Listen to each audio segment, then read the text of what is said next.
Greetings, good people. My name is DJ Holly, and welcome to Point 5 Creative Studios. Chitubu che content, chitubu chisingapwi, chitubu chinonwiwa nemunhu wese, chitubu chakavhenekwa chikaongororwa nana mazvikokota onzaiwa kachitubu chichine content iri healthy yakafanirwa kunge chikonsumwa nemunhu akaita kunge iwewe. Ndosaka uri panapa muzuva ranhasi. So kana utanga kusvika panapa muzuva ranhasi, ngoma ndiyo nzvanya subscribe button and the notification bell so that you don't miss out on any exciting content uploaded. Kana ungo wagara uri mugari wepanapa dangokutenda nekuita sei nekukurumidza kubhadhara rent. Right, nyaya yasvika kwakaipa, nyaya yasvika kumberi kumusoro yadhafuka kudarika seWicknell nyaya yacho handitika. Saka without wasting much of your time, ndine nyaya ndinayo panapa ihombe pandisandapinda munyaya yangu.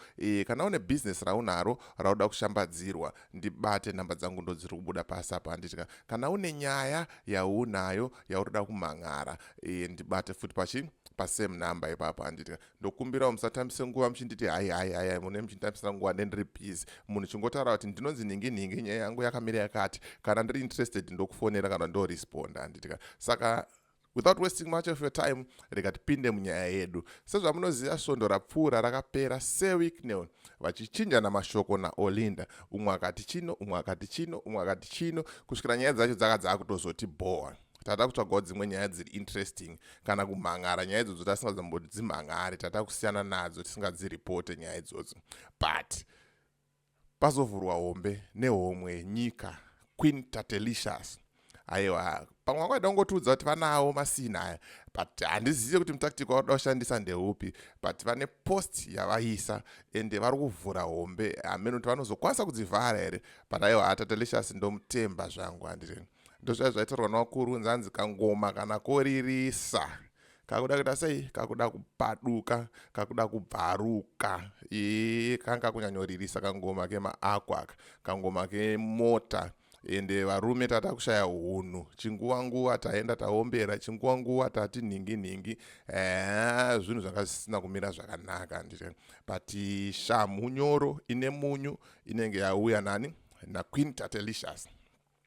Right, ndo post iri kunetsa pa social media zvamanje iyo yaiswa na Queen Tatelicious. Hanzi seWicknell haambofa akandipindura, akangondipindura chete mawana akaita sei atangisa handitika. Saka ndozviripa zvimwe zvacho munoenda muchiverenga mega. Hanzi Wicknell can never dare to respond me, never. Zvinoitirwa Keda Oli, Keda Olinda ndiye arutaurwa apa handitika. Hanzi if he starts with me, kungomwaya sex tape raSonia his wife Natazvi besti wawiki.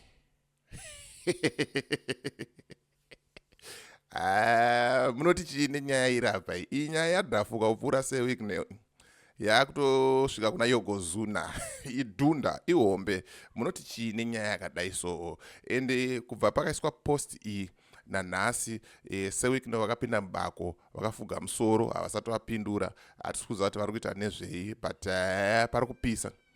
pari kupisa. Ende Queen Tatelicious havana kumirira ipapo, vanga vachitoda munhu zvekutodaro, ende vangada kutongogara vamusimbisa kuti aiwa inini mapepa ako ndinawo, saka iwe idya easy. Zvikanzi iyo vana vese vaye havazi vaWicknell vane muridzi vavaseka zvavo. Zvikanzi anyway asati andidena regai ndiite sei ndipake. Ndaona social media yanakidza baba mazuva ari kuteera. Aiwa pachanakidza. Saka ndiudze kuti unofungei. Ende timu rese raimbodefenda seWicknell richitaura kuti chino rakapinda mubako rakafuga musoro, havasi kutombozivikanwa kunzi vari papi. Mahwani chaiwo. Zvikanzi naQueen anga achitoda, havasi kutombomira, vari kutoda munhu. Zvikanzi naQueen even the first family, the Mnangagwas, respects me. Even the former first family, the Mugabes, they respect me. Pawaisa zvochi okay zego. Kanzi handina faira randisina in Zimbabwe. That's my territory. hombodo yenyika. Hanzi homwe yenyika munongoiziva kuti ma1 pakaipa. Saka ndo nyaya iri kunetsa zvamanje manje, nyaya iri kupisa, nyaya yashaisa vanhu vakawanda mufaro. And havangosiri kumira Queen Delicious, vanga vachikanda ende vatori muchiki, vatoratidza kuti aiwa ini ndiri kuziva zvinhu zvangu ende ndiri kutoda zvekutodaro. Zvikanzi bvunzai Dhuterere. Dhuterere amene kuti ari kutaura chokwadi here kana kuti ari kunyeba kuti ari kurwara nedepression, akabatwa cancer kana kuti chii. Kana chiri chokwadi aiwa ngatisamusekai. But Queen vangotaura kuti bvunzai Dhuterere kuti inini ndinoita sei, ndinowachisa, ndiri sipo. Hanzi akabva atorekeza zvekuimba nekuti inini ndinotya Mwari chete, Mwari waAbhurahama. Hazvimwe zvacho taimboerenge mega post yaDhuterere iyi. Aiwa pamwe Dhuterere anogona kunge achitorwara zveshuwa tikazoita mafanisi naye kana kuripota siri izvo. But mangozvionera zvataurwa naQueen Delicious zvakanzi ask Dhuterere akamva atomira kuimba.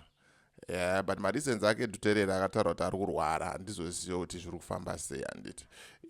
Kuna vanozivawo munongosiyawo comment mucomment section, motiudza kuti zvakaita sei, zvakamira sei. Right, iwe nyaya iri kupisa, iyi nyaya iri kupisa ende ma1 chaiyo chaiyo, ma1. Saka azoenderera mberi zvake Queen Delicious achiita sei, achingorudunuka, achingokanda zvake. Munongozivawo homwe yenyika imire kuita sei, kukanda handitika. Zvikanzi it's not about wife ya Wicknell Sonia anohura.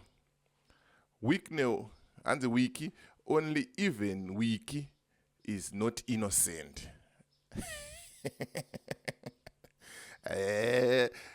Pakashata. Zvikanzi iye wiki ane new small house yake these days, anonzi Mishi, ane surname inotanga na M. Demi Wicknell. Ndimuposte, hanzi ndimaposte mapicture muri naked muna Mishi. Ane surname inotanga na M. Aimboshanda ku World Bank. Iwe. Muri kuti chii nenyaya iri kutaurwa nehomwe yenyika iyi? Muri kuti chii? Pakashata. Amen kuti zvakamira sei. Hanzi aimboshanda kuningirikini kuWorld Bank apo. Zvikanzi Demi zvoswera zvazara kusowe. Hanzi ndemvenzani kwenini ndozi Delicious homwe yenyika. Pakaipa. Zvikanzi wani murume asina.